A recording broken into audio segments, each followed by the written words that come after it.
Hi everyone, कैसे हो आप सब। स्वागत है आपका अपने चैनल टीची मेजबानी में। फ्रेंड, जैसा कि आपको पता है, रोज शाम 8 बजे हमारे चैनल पर हिंदी की क्लास होती है। उसके अकॉर्डिंग हम अपनी आज की क्लास को स्टार्ट करेंगे।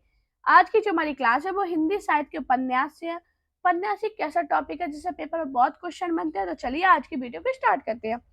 आज का हमारा पहला क्वेश्चन है, मैला आंचल कहानी की कथा क्षेत्र में निम्न में से कौन सा है। लखनऊ, बनारस, दरभंगा, बिहार। जल्दी से बताइए, इसका राइट आंसर क्या होगा।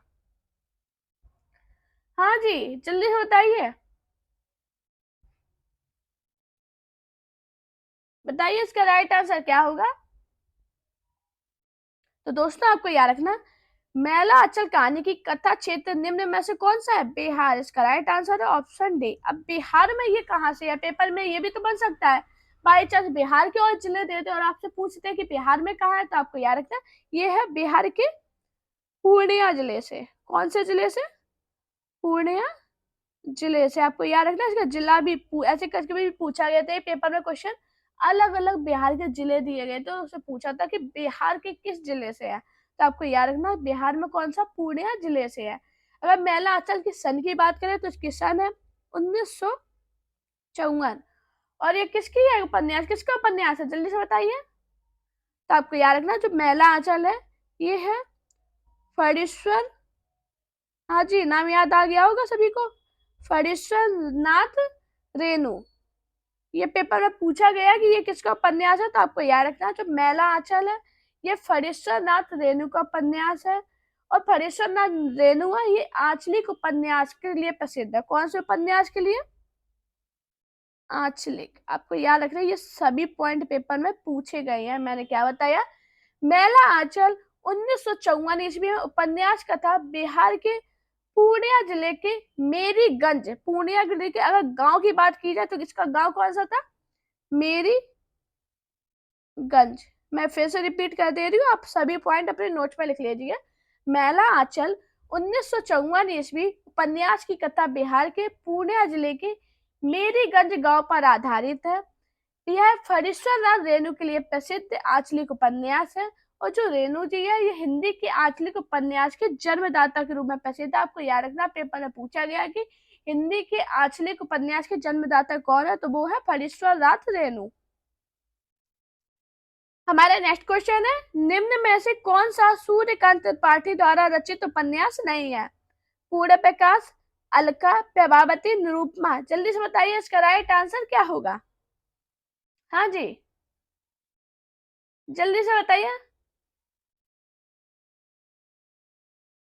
जल्दी से बताइए इसका राइट आंसर क्या होगा। कौन सा है वो सूर्यकांत त्रिपाठी द्वारा रचित उपन्यास नहीं है। तो दोस्तों, आपको याद रखना जो पूर्ण प्रकाश है ये सूर्यकांत त्रिपाठी द्वारा रचित उपन्यास नहीं है। तो अब ये किसके द्वारा रचित है ये भी बताइए। तो आपको याद रखना ये भारतेंदु हरिश्चंद्र द्वारा रचित है। किसके द्वारा, भारतेंदु हरिश्चंद्र द्वारा रचित है। सामाजिक उपन्यास है ये। और अलका, प्रभावती, निरूपमा ये तीनों सूर्यकांत त्रिपाठी निराला द्वारा रचित उपन्यास है। अब पेपर में क्वेश्चन बना था, शायद आप लोगों ने देखा हो कि नहीं देखा हो। बहुत इंपॉर्टेंट क्वेश्चन है, काफी बार पेपर में पूछा गया कि जो भारतेंदु हरिश्चंद्र का पूर्ण प्रकाश उपन्यास है इसका पूरा नाम क्या है। ये पेपर में बना है क्वेश्चन, अगर आप लोग सॉल्व करते हो प्रीवियस तो आपने ये देखा भी होगा। तो जल्दी से बताइए पूर्ण प्रकाश उपन्यास का पूरा नाम क्या है। हाँ जी, तो दोस्तों आपको याद रखना जो पूर्ण प्रकाश उपन्यास है इसका पूरा नाम है, क्या नाम है, पूर्ण प्रकाश। और क्या, जल्दी से बताइए, जल्दी से बताइए, जल्दी से। चंद्र भूषण। आपको याद रखना पूर्ण प्रकाश उपन्यास का पूरा नाम क्या है, चंद्रभूषण। मैंने क्या बताया, पूर्ण प्रकाश उपन्यास का पूरा नाम है पूर्ण प्रकाश चंद्रभूषण। यह मराठी में हिंदी अनुदित है। आपको याद रखना ये मराठी से हिंदी में किया गया है। मैंने क्या बताया, पूर्ण प्रकाश भारतेंदु हरिश्चंद्र द्वारा का सामाजिक उपन्यास है।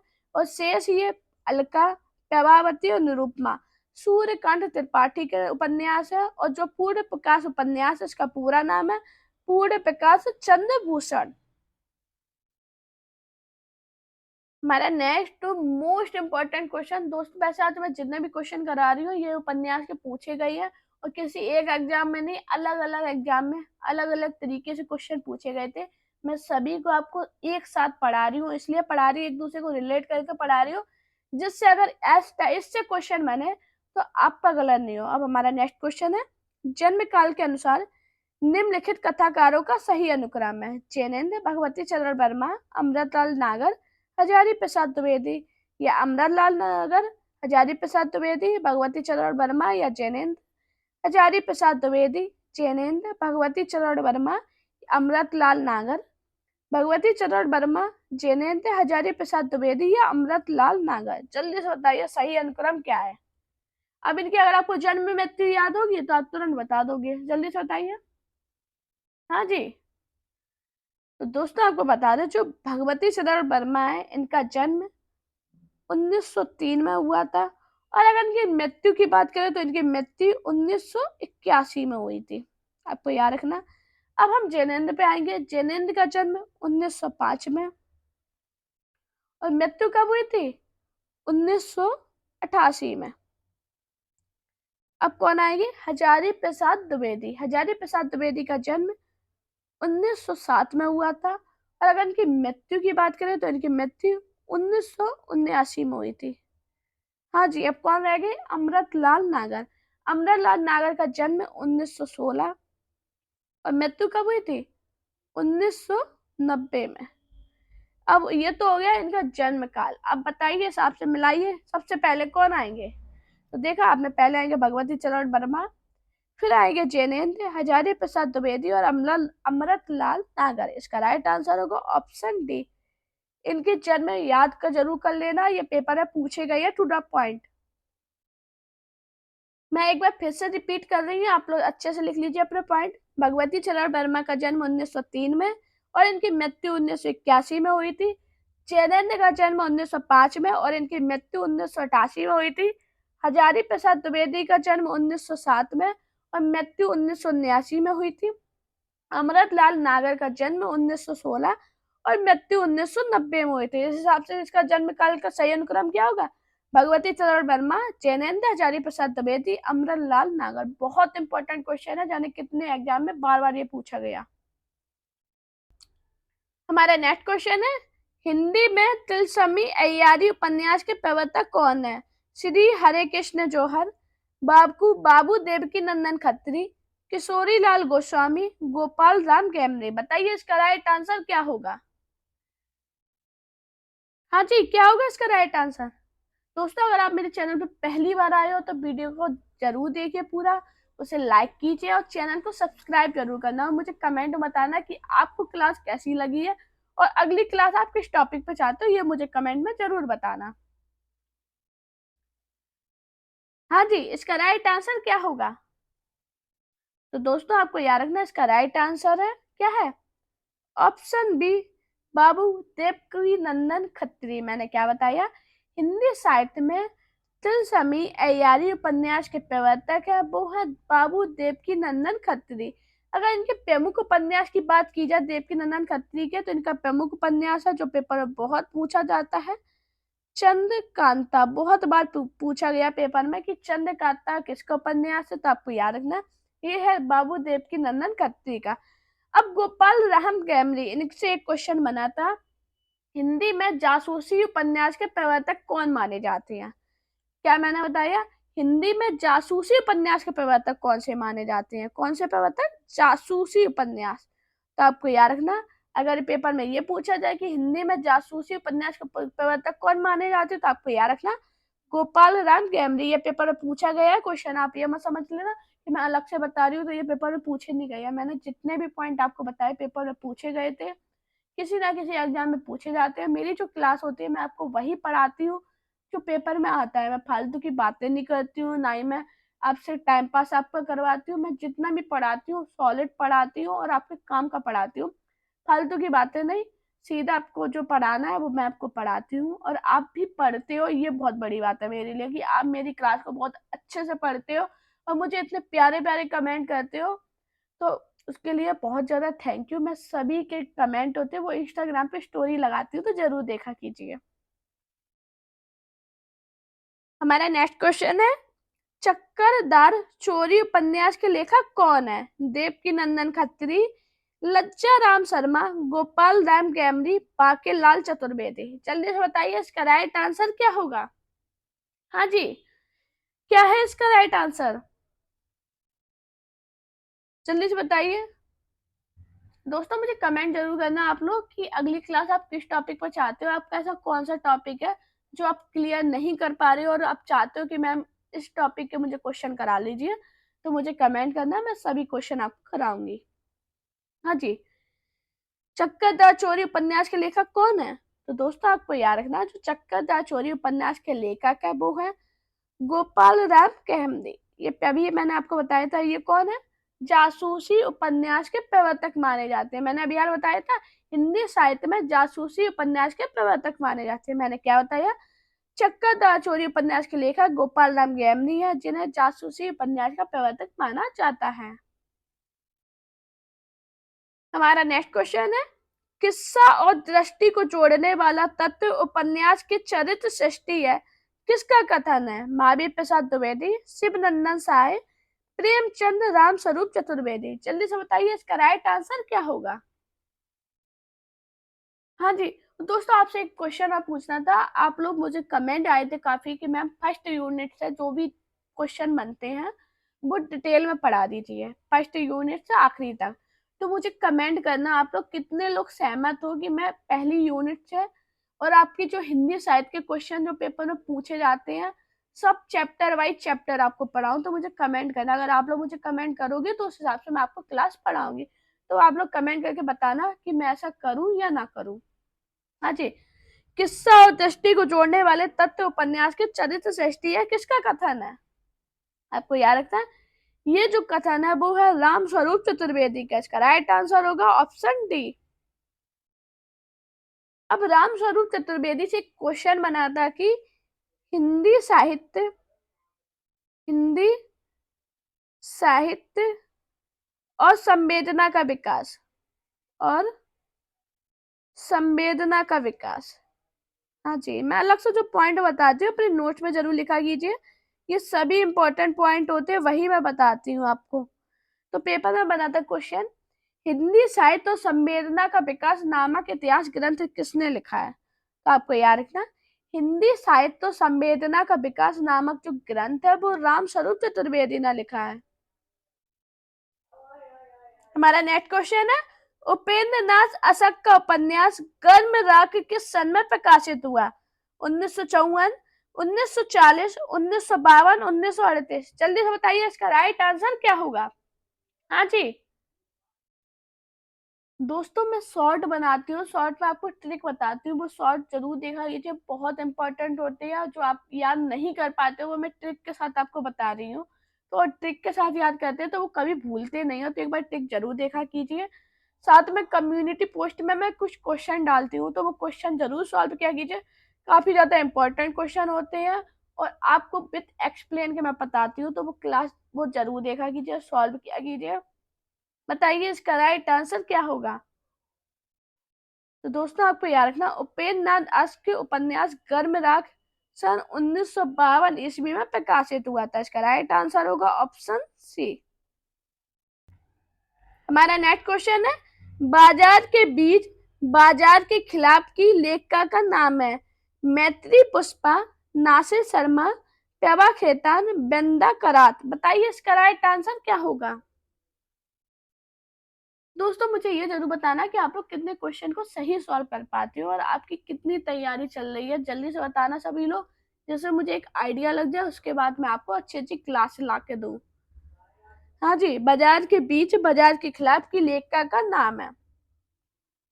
हाँ जी, तो दोस्तों आपको याद रखना, बाजार के बीच बाजार के खिलाफ जो लेखिका है वो है प्रभा खेतान। इसका राइट आंसर होगा ऑप्शन सी। बहुत इंपॉर्टेंट क्वेश्चन है, काफी एग्जाम में डायरेक्ट पूछा गया।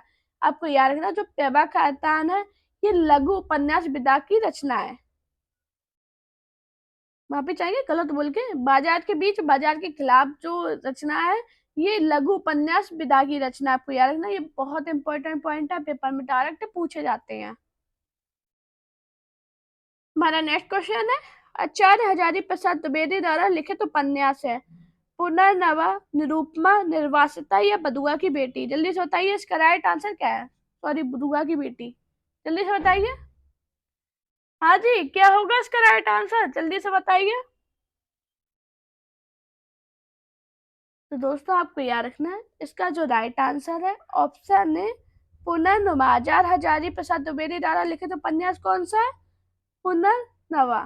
अब आएगा निरूपमा। निरूपमा उपन्यास किसका है? तो आपको याद रखना, जो निरूपमा उपन्यास है ये है निराला जी का। पेपर में पूछा गया, ये जो अलग से पॉइंट बता रही हूँ, अभी अलग अलग पेपर में पूछे कि निर्वासिता किसका है? अनूप, अनूप लाल, और किसका है? अनूप लाल मंडल। ये उनका पूरा नाम है, नहीं तो आप अलग अलग सोचो। अनूप लाल मंडल। और जो बुधुआ की बेटी है ये उग्र द्वारा रचित है। ये पेपर में अलग अलग एग्जाम में पूछे गए हैं कि निरूपमा किसका उपन्यास है, निर्वासिता किसका है, बुधुआ की बेटी किसका। तो आपको याद रखना है, ये जो उपन्यास है बहुत इंपॉर्टेंट है। मैंने क्या बताया? आचार्य हजारी प्रसाद द्विवेदी द्वारा लिखित उपन्यास कौन सा है? पुनर्नवा। निरूपमा निराला, निर्वासिता अनूप लाल मंडल, और बुधुआ की बेटी उग्र। बहुत इंपॉर्टेंट है, अपने नोट्स में जरूर लिखना। हमारा नेक्स्ट क्वेश्चन है, पंडित सद्दाराम फुल्लेरी के उपन्यास भाग्यवती की रचना काल क्या है? 1886 ईस्वी, 1887, 1892 या 1900 ईस्वी? जल्दी से बताइए, इसका राइट आंसर क्या होगा? हाँ जी, बहुत इंपॉर्टेंट क्वेश्चन है, जल्दी से बताइए इसका राइट आंसर क्या है? तो दोस्तों आपको याद रखना, पंडित सद्दाराम फुलेरी का उपन्यास भागवती का रचना काल का जो समय है वो है 1877 ईस्वी। इसका राइट आंसर होगा ऑप्शन बी। अब इससे क्वेश्चन बनता है कि आरती ओम या जगदीश जो है वो किसके द्वारा लिखित है? ये पेपर में पूछा गया है, तो आपको याद रखना, मैंने क्या बताया? आरती ओम जय जगदीश हरे बहुत भी लोकप्रिय है, और ये किसके द्वारा रचित है? सद्दाराम फुलेरी द्वारा। और इनसे क्वेश्चन बनता है कि फुलेरी सनातन धर्म के प्रचारक, ज्योतिषी, स्वतंत्रता संग्राम सेनानी, संगीतज्ञ, हिंदी और पंजाबी के प्रसिद्ध साहित्यकार थे। ये अलग अलग एग्जाम में पूछा गया कि हिंदी और पंजाबी के प्रसिद्ध साहित्यकार कौन थे? हिंदी और पंजाबी।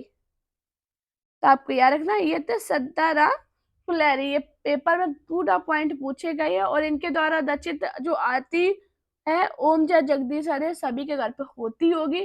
तो ये किसके द्वारा रचित है? सद्दाराम फुलेरी द्वारा, जो कि बहुत ज्यादा लोकप्रिय आरती है। हमारा नेक्स्ट क्वेश्चन है, झूठा सच के दूसरे भाग का शीर्षक है? वतन और देश, देश का वर्तमान, देश का भविष्य और देश की स्थिति? जल्दी से बताइए, इसका राइट आंसर क्या होगा? हाँ जी, झूठा सच के दूसरे भाग का शीर्षक क्या है? हाँ जी, तो आपको याद रखना, झूठा सच के दूसरे भाग के जो शीर्षक है उसका जो नाम है वो है देश का भविष्य। इसका राइट आंसर होगा ऑप्शन सी। अब मैंने आपसे पूछा था दूसरे भाग का, ये पेपर में पूछा गया था दूसरे भाग का। बाई चांस आपके पेपर में ये पूछ दिया जाए झूठा सच के पहले भाग का शीर्षक क्या है, तो आपको याद रखना, झूठा सच के जो पहले भाग का शीर्षक है उसका नाम है वतन और देश। इधर क्या होगा? ये फर्स्ट सेकेंड हो जाएगा, और ये हो जाएगा फर्स्ट। अब झूठा सच के उपन्यास के लेखक कौन है? तो आपको याद रखना, जो झूठा सच उपन्यास है इसके जो लेखक है वो है यशपाल। कौन है? यशपाल। तो दोस्तों मैंने क्या बताया, झूठा सच उपन्यास के लेखक यशपाल हैं। इनका जो उपन्यास है उसके दो भाग हैं। पहले भाग का जो शीर्षक है उसका नाम है वतन और देश, और जो दूसरे भाग का शीर्षक है उसका नाम है देश का भविष्य। अगर इनके सन की बात की जाए, वतन और देश 1958, और देश का भविष्य की सन की क्या है? 1960। आपको याद रखना, ये बहुत इंपॉर्टेंट है, सन से क्वेश्चन बन सकता है, इंपॉर्टेंट क्वेश्चन है। अभी तक दूसरे भाग से पूछा है, पहले भाग से भी पूछा है, लेकिन सन से नहीं बना है। लेकिन अब एग्जाम का ज्यादा माहौल बनता है और कंपटीशन ज्यादा है, तो पेपर में ऐसे क्वेश्चन आ सकते हैं। हमारा नेक्स्ट क्वेश्चन है, फणीश्वर दास रेणुकृत आंचलिक उपन्यास है। शेखर एक जीवनी, मैला आंचल, मेघनैनी गोदान। जल्दी से बताइए इसका राइट आंसर क्या होगा। सबसे पहला क्वेश्चन मैंने आपको यही कराया था। हाँ जी, तो दोस्तों आपको याद रखना, फणीश्वर दास रेणुकृत आंचलिक उपन्यास का ये किसका है, कौन सा है, मैला आंचल। इसका राइट आंसर होगा ऑप्शन बी। हमारा नेक्स्ट क्वेश्चन है, राग दरबारी के रचनाकार है जैनेन्द्र मोहन राकेश, श्री लाल शुक्ल, कमलेश्वर। इसका राइट आंसर क्या हुआ। हाँ जी, दोस्तों आपको याद रखना है, जो राग दरबारी के रचनाकार है वो है श्री लाल शुक्ल। इसका राइट आंसर होगा ऑप्शन सी। अब इसकी अगर सन की बात की जाए, राग दरबारी की सन क्या है, तो आपको याद रखना है इसकी जो सन है 1968। मैंने क्या बताया, राग दरबारी के रचनाकार श्री लाल शुक्ल है और इसकी सन 1968 ईस्वी है। हमारा नेक्स्ट क्वेश्चन है, इनमें से कौन सा उपन्यास प्रेमचंद का नहीं है, गबन, प्रतिज्ञा, निर्मला और सुनीता। जल्दी से बताइए इसका राइट आंसर क्या होगा। हाँ जी, कौन सा उपन्यास प्रेमचंद का नहीं है, तो दोस्तों आपको याद रखना है, जो सुनीता उपन्यास है वो प्रेमचंद का नहीं है। इसका राइट आंसर होगा ऑप्शन डी। अब ये सुनीता उपन्यास प्रेमचंद का नहीं है तो ये किसका है, तो आपको याद रखना है ये जो उपन्यास है ये है जैनेन्द्र का। किसका है, जैनेन्द्र का। और इसकी सन की बात की जाए कि इसकी सन क्या है, तो इसकी सन है 1934। मैंने क्या बताया, तो सुनीता उपन्यास है ये प्रेमचंद का नहीं है, ये जैनेन्द्र का है, इसकी सन 1934 है। दोस्तों अगर आपको मेरी वीडियो पसंद आए तो वीडियो को लाइक कीजिए, चैनल को सब्सक्राइब कीजिए और अपने दोस्तों सारी वीडियो को शेयर कीजिए। साथ में मेरा टेलीग्राम अकाउंट टीचिंग विद वानी और मेरा इंस्टाग्राम अकाउंट वानी शर्मा ऑफिशियल पे मुझे फॉलो कीजिए। अपना प्यार और सपोर्ट चैनल पर इसी प्रकार बनाए रखिए। दोस्तों आज तबीयत थोड़ी ठीक नहीं थी, शायद आपको आवाज़ आज थोड़ी अजीब सी लगे, लेकिन प्लीज़ एडजस्ट करना, ये आपके लिए अच्छी क्लास आएंगी। थोड़ा हो जाता है, मौसम चेंज हुआ तो तबीयत ठीक नहीं थी, तो उसके लिए सॉरी। बाकी अपना ख्याल रखिए और वीडियो को शेयर जरूर कीजिए। Thank you guys watching this video.